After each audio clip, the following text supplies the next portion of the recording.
Accessing archive. Subject: Castanea dentata. Status: critically endangered. If you walk into the forests of the eastern United States today, you're walking through a graveyard. You might not see the tombstones, but they are there. Beneath the soil, under your boots, there are roots waiting. Ancient, gnarled roots that have been alive for over a century, sending up tiny shoots every spring, only to be killed again and again by an invisible enemy. We're looking at what might be the greatest ecological catastrophe in the history of North America. But we're also looking at a potential solution to a coming food crisis.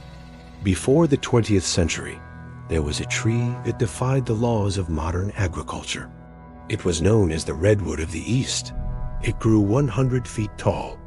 It grew so fast and so thick that it made up 25% of the entire hardwood forest, all the way from Maine to Mississippi. Imagine that. 1 in every 4 trees you saw was this tree. It was the American chestnut. But to call it just a tree is a failure of language. To the people who lived under its canopy, it was a biological guarantee of survival. It was a tree that produced incredibly rot-resistant lumber, tannic acid for tanning leather, and most importantly, a veritable rain of food every single autumn. Then, in a flash of historical time, it vanished. 4 billion trees died in less than 40 years. It was the functional equivalent of a nuclear bomb going off in the ecosystem. Today, we're opening the file on the American chestnut. We're going to explore the golden age of this seemingly perfect organism, the mysterious blight that wiped it out, and the controversial science that is currently trying to resurrect it. Let's rewind the clock. Before 1900, the American chestnut wasn't just a tree. It was a cornerstone of civilization. Its range stretched over 200 million acres. These weren't small, scraggly trees. Mature chestnuts were giants, often reaching 5 feet or more in diameter. Their wood was legendary. It was as rot-resistant as redwood, yet lightweight and easy to work with. People built their lives with it. From cradles to coffins, from fences to furniture, chestnut was the wood of choice. It was straight-grained, strong, and it simply didn't decay. You can still find 100-year-old fence posts made of chestnut standing strong today. But the wood, as valuable as it was, wasn't even the most important gift of the chestnut. That would be the nuts. Every fall, the forest floor would be carpeted with them. We're not talking about a few nuts here and there. We're talking about an overwhelming abundance. It was a free, high-protein, high-carbohydrate food source for everyone and everything. Wildlife, from black bears and deer to squirrels and wild turkeys, fattened up on chestnuts for the winter. For rural communities, it was a staple. People would gather them by the sackful. They were roasted, ground into flour, and sold in city markets. Chestnuts roasting on an open fire wasn't just a line in a Christmas song. It was a real, tangible part of American life. The Appalachian Mountains, in particular, had an entire culture and economy built around this tree. It was their bank account, their grocery store, and their building supply all in one. Then, in 1904, something went wrong. A groundskeeper at the Bronx Zoological Park noticed that some of the park's prized chestnut trees were sick. Their leaves were wilting, and strange orange cankers were appearing on their bark. No one knew what it was. By the time they identified the culprit of fungus, Cryphonectria parasitica, accidentally imported on Asian chestnut trees, it was too late. The blight had escaped. What followed was a biological blitzkrieg. The fungus spread with terrifying speed.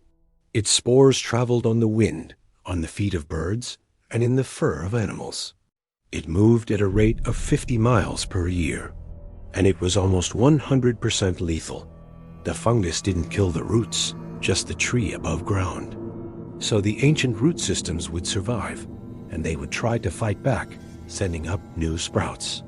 But as soon as these sprouts reached a certain size, the blight would find them and kill them again. It was a never-ending cycle of death and desperate rebirth. Within 4 decades, the American chestnut was functionally extinct. 4 billion mature trees were gone. The entire eastern forest was transformed. The sky opened up where once there was a dense canopy. The economic and ecological shockwaves were immense. A vital food source for wildlife vanished, contributing to the decline of several species. The Appalachian economy was shattered. An entire way of life, built around the bounty of the chestnut, disappeared forever. It was a silent, creeping apocalypse that unfolded in the woods while the world was distracted by wars and the Great Depression. For decades, that seemed to be the end of the story.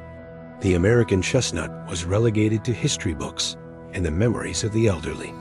But the story isn't over, because for the past several decades, a dedicated group of scientists, foresters, and citizen scientists have been fighting to bring it back. This is where the story gets really interesting and really controversial. There are three main paths being explored to resurrect the chestnut. The first is crossbreeding. The Chinese chestnut tree is naturally resistant to the blight. So, researchers at the American Chestnut Foundation have been painstakingly crossbreeding American chestnuts with Chinese chestnuts. The goal is to create a hybrid tree that has the height and timber quality of the American chestnut, but the blight resistance of the Chinese one. This is a slow, methodical process of crossing and back-crossing generations of trees. They've created trees that are 15/16 American chestnut, and they are showing significant blight resistance. They are now planting these trees in test plots to see how they fare in a real forest environment. The second approach is a bit more futuristic. Some scientists are trying to find a way to weaken the blight itself. They discovered a virus that can infect the blight fungus, making it less virulent. The idea is to spread this hypovirus to the fungus in the wild, essentially giving the blight a disease of its own, which would allow the chestnut sprouts to grow into mature trees. This is a form of biological control, fighting fire with fire. But the third, and by far the most controversial method, is genetic engineering. Scientists at the State University of New York College of Environmental Science and Forestry, or SUNY ESF, have taken a different route. They haven't tried to change the blight. They've changed the tree. They identified a gene from wheat, a common everyday food crop that produces an enzyme called oxalate oxidase. This enzyme detoxifies the acid that the blight fungus uses to attack the tree. It doesn't kill the fungus. It just neutralizes its weapon. So the fungus and the tree can coexist. They inserted this single gene into the American chestnut genome. The result is a tree that is, for all intents and purposes, a pure American chestnut, but with the ability to withstand the blight. They've named this tree the Darling 58. It looks like an American chestnut. It grows like an American chestnut, and preliminary tests show it can fight off the blight and grow to maturity. This would be the first ever genetically modified organism designed not for agriculture, but for ecological restoration. And this is where the debate begins. The Darling 58 is currently awaiting government approval for release into the wild. If approved, it would be the first GMO forestry to be planted outside of a controlled orchard. Supporters say this is our best and fastest chance to restore a keystone species and a vital part of the forest ecosystem. They argue that the gene is from a safe, well-understood plant, and that the benefits of restoring a forest far outweigh any hypothetical risks. Opponents, however, are wary. They raise concerns about the long-term, unforeseen consequences of releasing a GMO into a wild ecosystem. What if it has unintended effects on soil fungi, insects, or other parts of the food web? They advocate for a more cautious approach, preferring the slower, more traditional breeding methods.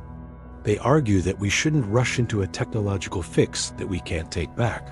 It's a classic debate, the promise of rapid technological solutions versus the wisdom of ecological caution. So, where does that leave us? We're at a crossroads.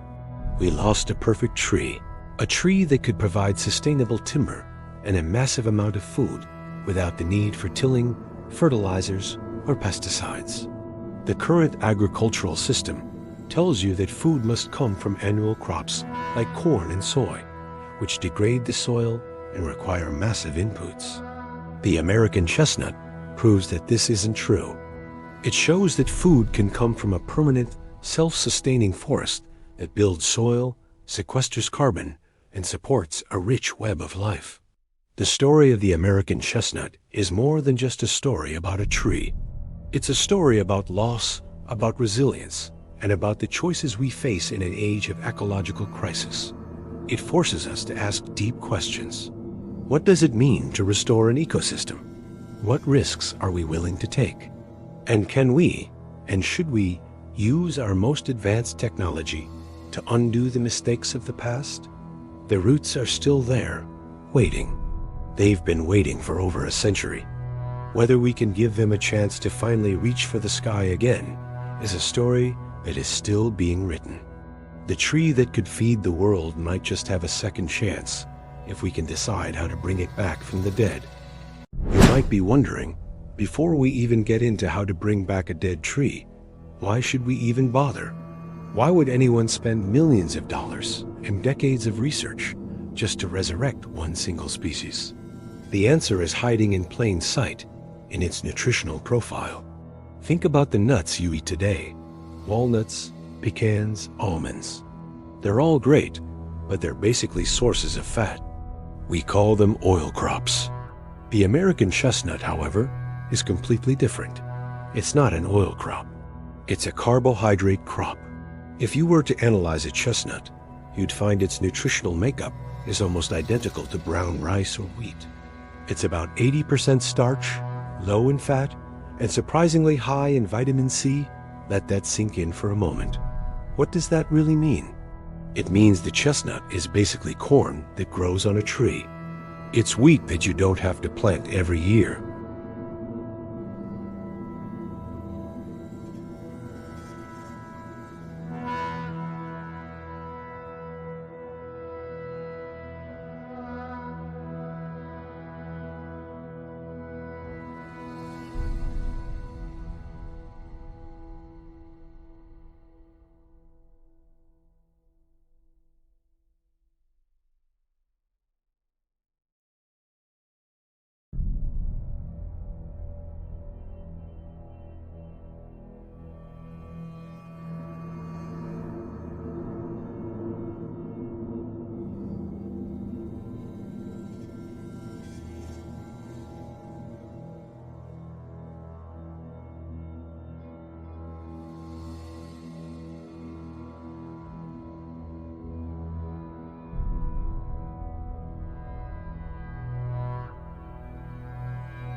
This isn't just about saving a pretty tree. It's about fundamentally redesigning our entire agricultural system. It's about creating a way to feed ourselves that actually gets stronger and healthier over time, not weaker. So, how do we do it? How do we actually bring this legendary tree back from the brink?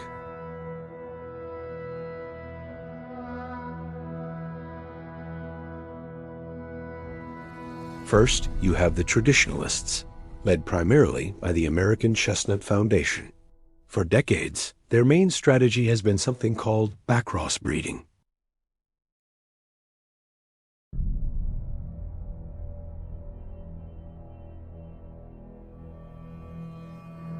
The offspring is a 50-50th mix. It has some resistance, but it tends to look more like the short, spreading Chinese tree. So, they take that offspring and breed it back with a pure American chestnut. Now the new generation is 75% American. They do it again and again. The ultimate goal was to create a tree that is 94% American tall, straight, perfect for timber, but still holds on to that specific bit of genetic code from its Chinese ancestor that provides immunity. They've been at this for 40 years. It's been a heroic effort, involving thousands of volunteers planting orchards. carefully inoculating the young trees with the blight, watching most of them die, and then saving the very few that survive. It's a massive citizen science project. But recently, a tough realization has started to set in. It might not be working as well as they hoped. Genetics are incredibly complicated. It turns out that resistance to the blight isn't controlled by just one single gene. It's a whole complex suite of genes working together. As they kept breeding the trees to be more American, they often accidentally diluted the resistance too much. The resulting trees, known as Restoration 1.0 chestnuts, are struggling. They're better than nothing, for sure, but they aren't the magic bullet everyone was hoping for. And that brings us to the second group, the technologists, the biohackers. This is where the State University of New York, or SUNY, and their Darling 58 project come into the picture. Their philosophy is, if nature isn't going to evolve the tree fast enough, maybe we can just edit the code ourselves. They started looking for a gene somewhere in nature that could detoxify the acid the fungus uses to kill the tree. And they found one in wheat. Here is how it works. The blight fungus kills the tree by secreting something called oxalic acid, which literally dissolves the tree's cells. The gene from wheat produces an enzyme called oxalate oxidase, which breaks down that acid into harmless hydrogen peroxide and water. So the scientists took this single wheat gene and spliced it into the American chestnut's genome. The result is a tree that is 100% genetically American, with the exception of this one tiny addition. The tree doesn't kill the fungus. It just neutralizes its weapon. The tree and the fungus can live together, but the tree doesn't die. This tree is the Darling 58. It's a transgenic, or GMO tree. And this is where the debate really explodes. We have to look at this objectively. On one hand, releasing a genetically modified organism into a wild forest is like opening Pandora's box. Once that pollen is out there, it spreads. There's no calling it back. Critics worry that we don't know the long-term effects it could have on other fungi, on insects, or on the entire soil ecosystem. But on the other hand, we're talking about a species that is already functionally extinct. We, as humans, introduced the blight that destroyed it in the first place. So, do we have a moral obligation to use our most advanced technology to try and undo that damage? Regulatory agencies have been debating this for years. If the Darling 58 is approved, it would be the first GMO tree ever released specifically for ecological restoration, not for corporate profit. This completely flips the script on the typical GMO narrative. We're not talking about big agriculture. Here, the technology is being proposed to heal a wound in the wild. So we stand at a crossroads. Do we stick with the slow, traditional path of breeding, hoping for a breakthrough? Or do we embrace this powerful new technology with all its potential and all its risks? The future of the American forest might just hang in the balance. Thanks for watching. If you found this story as fascinating as I do, make sure to hit that like button and subscribe for more deep dives into the world around us. See you next time.